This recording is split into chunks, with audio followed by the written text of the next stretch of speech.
My name is Dustin Rhodes. I'm in Lancaster with Phase 2, and I just want to tell you a little bit about my story of before coming to the Refuge, then coming to the Refuge, and how Jesus has been working in my life. Before coming to the Refuge, I was a broken man in a bottomless pit. I could find what I was looking for only a season or two, and everything would always end up into the same way, just broken in despair and lonely. So I always felt like I had been missing something in my life. And my family, I was raised in a Christian home with a dad that preached and traveled to different churches with a band and sang the gospel.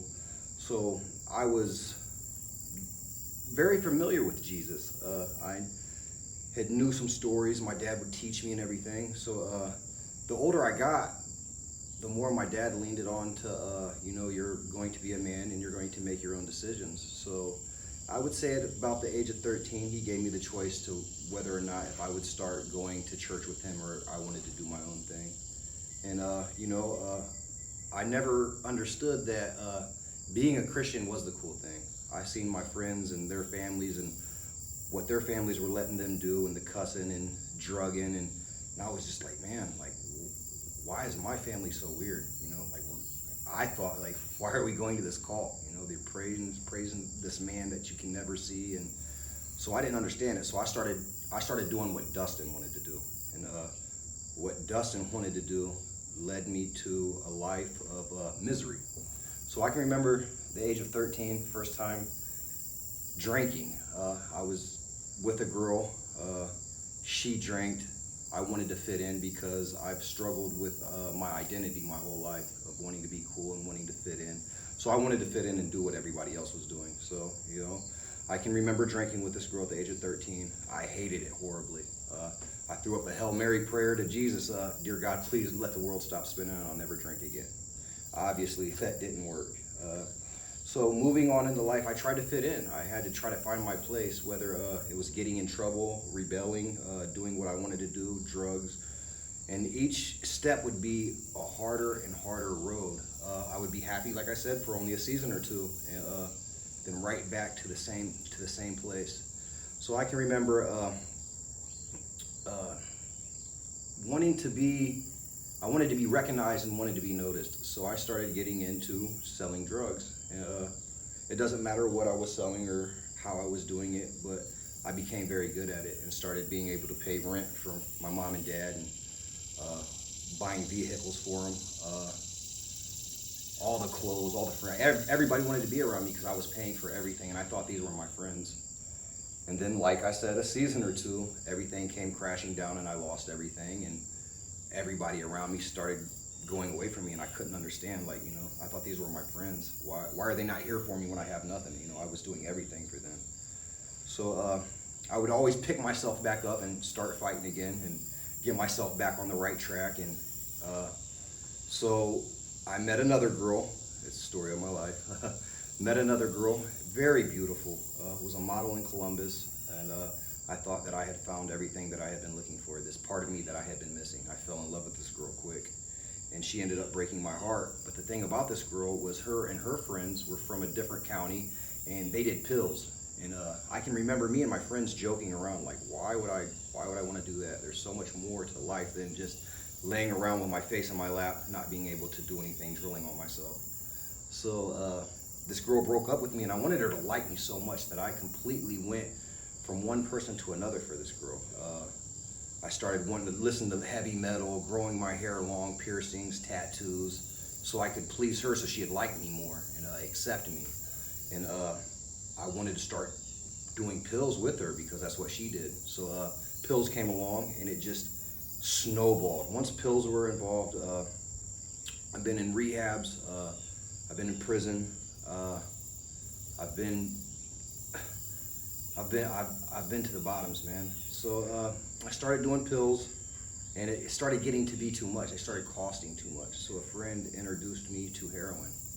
And whenever I do something, I always have to do it to the fullest. It has to be 0 to 100. So I didn't start snorting it or anything like that. It was straight to IV use. And that would be the demise of me. Everything that I'd ever told myself I would never do, I did. I told myself I would never steal from my parents. That's disgraceful. I definitely stole thousands of dollars from them. Said things to them I didn't mean. Just very hurt. And as you know, hurt people want to hurt people. So I just wanted to hurt the people that are around me. And I didn't care how I did it or who I did it to, as long as Dustin got what he wanted, this piece of him that was missing. So I ended up meeting the mother of my child. And she showed me something that many people hadn't showed me before. She loved me for who I was. And she didn't care that I was on, she cared that I was on drugs, but she didn't shun me for it. She loved me through it and tried to get me off of it and tried to help me. So for her, I'm like, I got this girl, she really loves me, I'm gonna do it now, I'm gonna do it for her. And of course, as you know, if you're not doing it for yourself, it's just not gonna work. So I got off of drugs for a little while. She ended up getting pregnant, got a good job, the house, the cars, the whole house furnished, everything we wanted, nice clothes, this beautiful baby girl. And I can remember praying to God, like, God, if you give me a little girl, I'll love this little girl. And I'll love her more than I've ever loved anybody. And that love from her will be that love that I'm missing. And I squandered that completely away. I was caught with some drugs on me and ended up going to prison. When I went to prison, that was basically the end of me and my baby mother and our family. So she didn't want my child. I couldn't do anything about it because I'm in prison, so my mom and dad ended up raising my daughter. So I get out of prison, and me and my baby mom try to get back together, and things just snowballed again to the bottom of the pit. And I can remember Easter morning 2015, I'd been out all night doing whatever Dustin wanted to do, and I had just basically squandered our relationship away again. So I get home, we're supposed to go to her grandmother's house for Easter dinner, or Easter breakfast, and go to lunch and everything, and go to church. And I'd been up all night drinking and boozing, just doing whatever Dustin wanted to do. So I get home, and she's mad at me, and I'd let my parents down, I'd let her down, I'd let myself down, I'd let her 2 children down, I let my daughter down, and I hated myself. And she told me some words I'll never forget. She said, why don't you just kill yourself so the kids don't have to know who you are? Your family hates you, I hate you, and your children will end up hating you too. Why don't you do us a favor and just end it? And I'd always thought about death, but I never talked about it. Something clicked in my head. And the only way I can describe what clicked in my head is when you know something is right and you're not scared to do it. You know in your head that it's right, so you have to do it. And it clicked in my head, like, I have to do this. Like, there's no ifs, ands, or buts about it. So I didn't say nothing to her. I gave her the keys. I said, just go to your grandma's house. I just want to go to sleep. So she left, and I went into the bathroom, and I took a prescription bottle of pills, and I dumped them in my hand, about 15 or 16 of them. I took them all, went and laid down. Still this day, I don't know how I got to the hospital. I don't know who called the ambulance. I don't even know. I don't know. But I woke up in the hospital with tubes in me, getting my stomach pumped, very combative. So I'm like, man, I can't even kill myself, right? So it's just another low. So I end up going to a mental hospital. They check me out of there. I'm okay. So now I'm going to get it right again. I have to do this. So I go for another season, doing the right thing, but still missing something in my life. Still missing it. I end up relapsing and ODing. And when I OD, the guy that was with me ran my pockets, took the drugs, laid me out nice on the couch. Looked like I was sleeping with my hands over me. Go ahead, sleeping, and he left me. And a couple hours later, my mom, my dad, and my daughter came home and found me OD'd on the couch.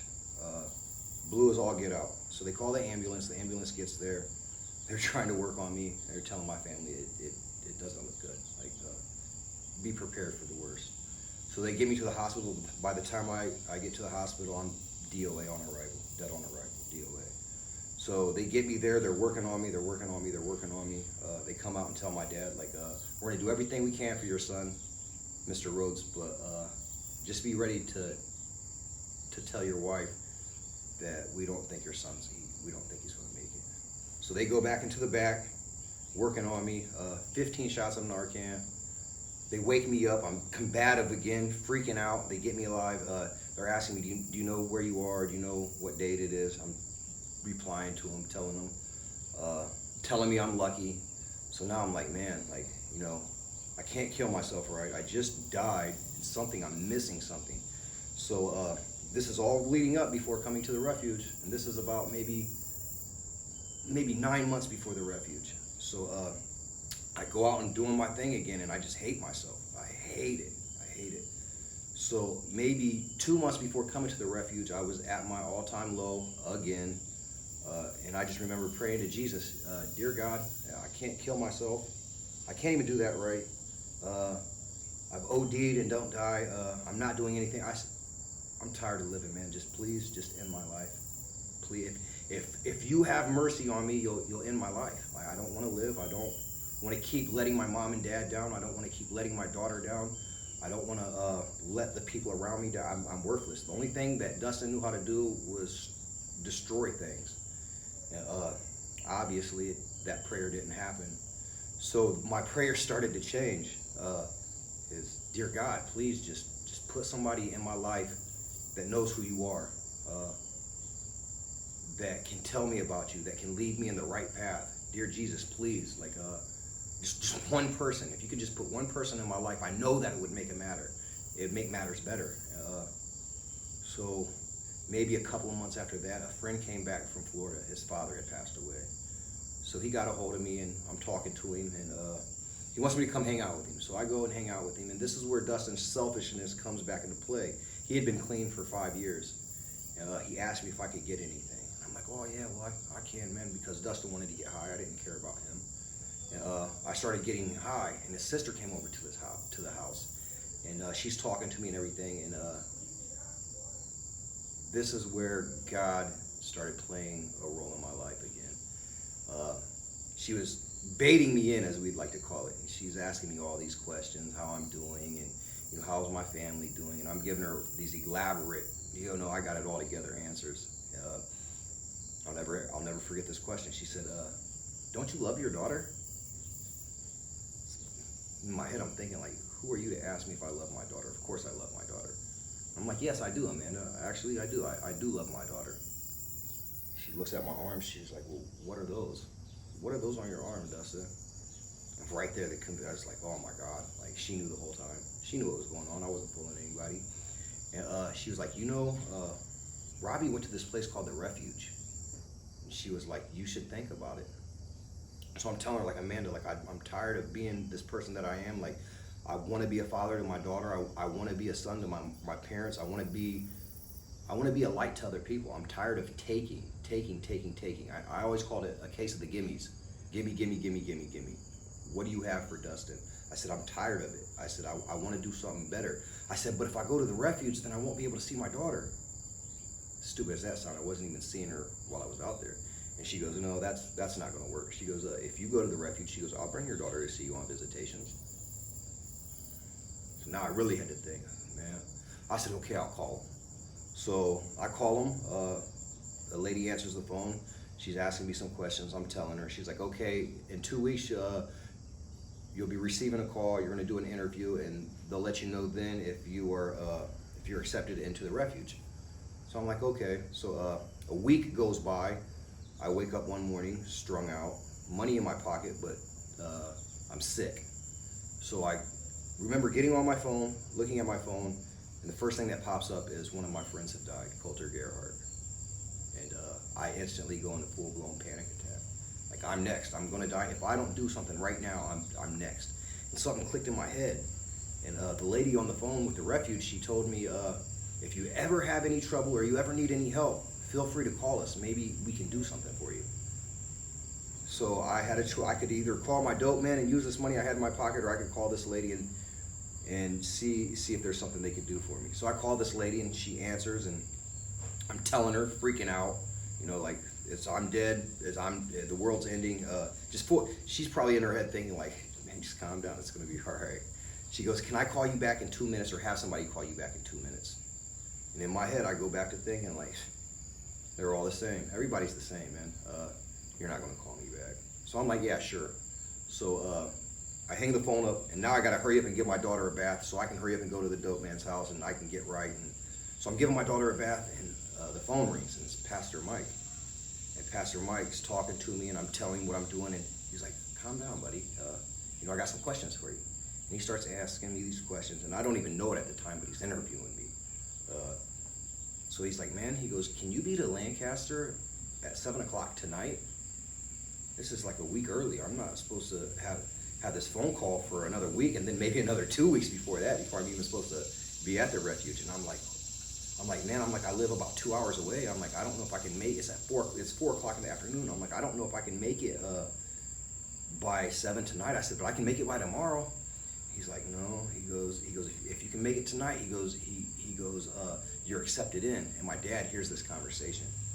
And my dad's like, he's like, do you still have that money, son? And I'm like, yeah. I'm like, I have that money, Dad. He goes, let me see it. He goes, I'll get you there. So I have a choice. Do I go get high, or do I go get myself right for my family? So there again, I'm thinking, for me or for my family or for somebody else. I'm like, I got to do it for my family. I said, yeah, Daddy. I said, here's the money, man. So he gets me a ride to Lancaster, and I make it with just 3 minutes to spare. 3 minutes to spare before 7. So I get there. My first experience, which is funny, with the refuge is I pull up at the quarantine house, and Ben Wilcox, he comes out and he hands me a thermometer. So I'm like, okay, I take the thermometer and I put it right into my mouth. And needless to say, that thermometer had probably been in 20 different guys' armpits. So Ben is like, no, brother, you put it under your arm. And I'm like, brother, it's too late. I already got it in my mouth. I'm not taking it out. So that was just, eased me into it. It was something to laugh about. So my first 7 days, I didn't sleep. It was hard for me to sleep. I got no sleep. And finally, once I got some sleep and everything, I remember talking to Jason Brodnick. And Jason was asking me some questions.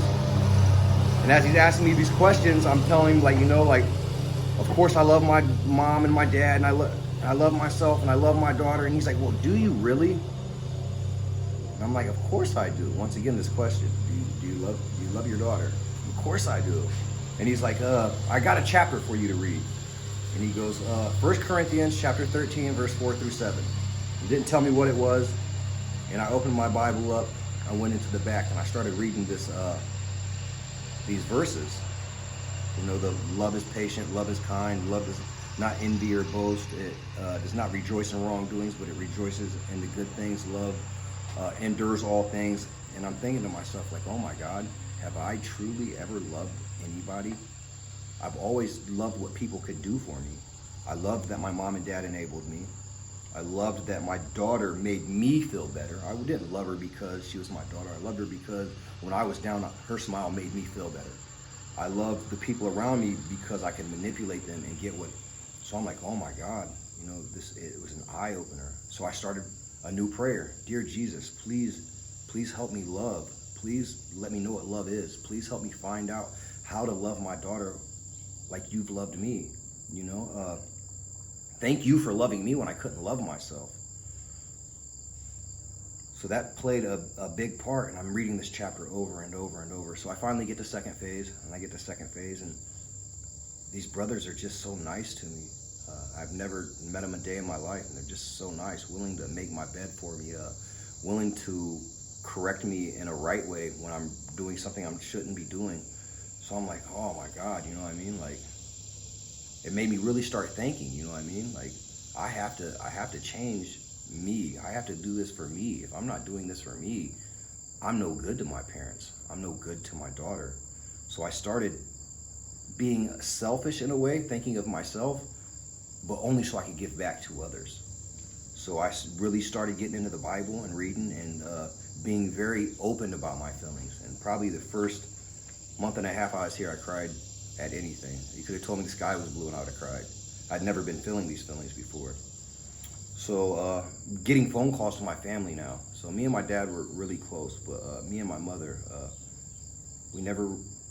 we had a good relationship until I started doing the things that I started doing, the stealing, the lying, the manipulating, the hurtful words. So before I came to the refuge, one of the last conversations I had with my mom was, I hate you. I can't stand you. I hope you die. And those are words that I will forever regret. About maybe 2.5 weeks ago, I got to call my family, talking to my mom, and she slips up, well, I get my results back. And I'm like, results for what? And she's like, well, Dustin, my blood count has been 3 times the normal count. They think I have cancer, and they've done some tests, and I'll get the results back here in a couple of days. So I'm like, oh my God, man. So I'm kind of freaking out about it and everything, and I called back a couple of days later, and my mother was diagnosed with leukemia. And, I took that very hard, but the first thing that popped into my head was a Bible verse that a brother here helped me remember. And the Bible verse was, and Jesus said, now you do not know what I am doing, but soon you will. And I just started telling her, like, Mama, I'm so sorry. I'm so sorry for everything that I've ever said to you. I didn't mean it. And my mom, she forgave me. And we started building a relationship just within the last 2 weeks. But I could have never done that. That's Jesus working in my life. Because if Dustin would have still been out there in the world, Dustin would have just used that as a reason to get higher, to hurt more people, to be hurt.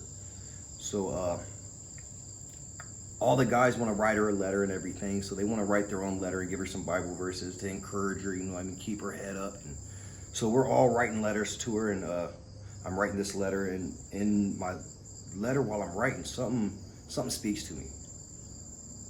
And it tells me to say, here I am. And I know this sounds crazy, because even at first I thought I was crazy. So I pulled one of the coordinators, John Wagner, to the side, and I said, hey, John, man, I said, I think I'm hearing voices. He kind of looked at me and smiled. He said, well, what do you mean? I said, well, I was writing this letter to my mother, and something told me to tell her, here I am. I said, I don't know what it means. I said, do you think I should do it? He was like, man, if it was put on your heart, he said, do it. So I wrote this letter, and I told her in the letter, I said, Mama, I said, I don't know what it means. I said, but in my heart, I feel that you will know what it means, and I have faith that you will. So in quotation marks, yeah, I put, here I am, and I sent the letter to her. So a week goes by, and I'm getting my phone call in Columbus, and I'm so excited. I call my mom and dad. My dad answers the phone, and I'm asking my dad, like, did she get the letters? And he's like, oh yeah, and he's trying to tell me about them. I'm like, no, like I don't want to talk to you. I want to talk to Mom. So give the phone to Mom. He's probably like, okay, thanks. So my mom gets the phone. I said, Mom, I said, what does it mean? She starts crying. And she goes, Dustin, I've been picking my Bible up. And she said, I've been trying to pray to God. And she said, I don't know where he's at. And I asked him, where are you at? And she said, your letter said, here I am. So right there, we start crying, and we're starting to talk about it. And I said, Mom, you need to start thinking about your salvation and, where you're going to go. I said, because heaven and hell is real, and you're either going to go to one of the other places. And she said, I'm trying so hard, baby. So that phone call ended, and the next day, actually 2 days after that, it's Saturday, we're watching a movie, and I just wanted to write a letter. So I walked out of the movie, and I go downstairs into the cafeteria, and I'm sitting there, and another brother walks in, Josh Stewart's. And he walks in, and I don't even know how we got on the conversation, but we start talking and laughing, and I'm telling him, what's happening with my mom, and what she's going through, and what I'm going through, and how Jesus is working in our lives. And I tell him the story about the letter. And as I'm telling him the story, and I tell him that here I am, dude, his eyes get as big as quarters. And he's like, hold on, man. And he picks my Bible up. And he goes, usually when somebody talks to me, he goes, I'm usually an ear to listen to. He said, but I think you need to hear this. And he goes through and he opens up the Bible, and he goes, when I was at a Bible study before turning my life over to God, he goes, we was having this Bible study. He's like, I was at it, and the question was, what is your favorite Bible verse? And he said, I had heard other people say Bible verses, and I knew Bible verses from what other people had said. He said, but I had never read my own Bible verse that was my favorite. He said, so I panicked. He said, I opened the Bible up. He said, I opened it up to the middle, and he said, when you open up to the middle, Isaiah is in the middle of the Bible. And he opened it up, and he said the first thing that stuck out to him was a big, bold 65. And he said, I was just going to read the first verse out of Isaiah 65, and he said I was going to tell him that was my favorite Bible verse. So I had one that nobody else had or had told me. And he said, I think you need to read this. So I got to it, Isaiah 65, verse 1. It said, I had come to be sought by those who did not seek me, and I had been come to be found by those that did not see me. I said to them, here I am. And the quotation marks. And I about lost it. He was like, I think you needed to hear that. He said, I think your mom needs to hear that too. So tonight when I get my phone call, I'm going to tell my mom about this Bible verse and just let God work in my life as much as he can, because he is real and he saved me from the pits of despair, and I thank him for it.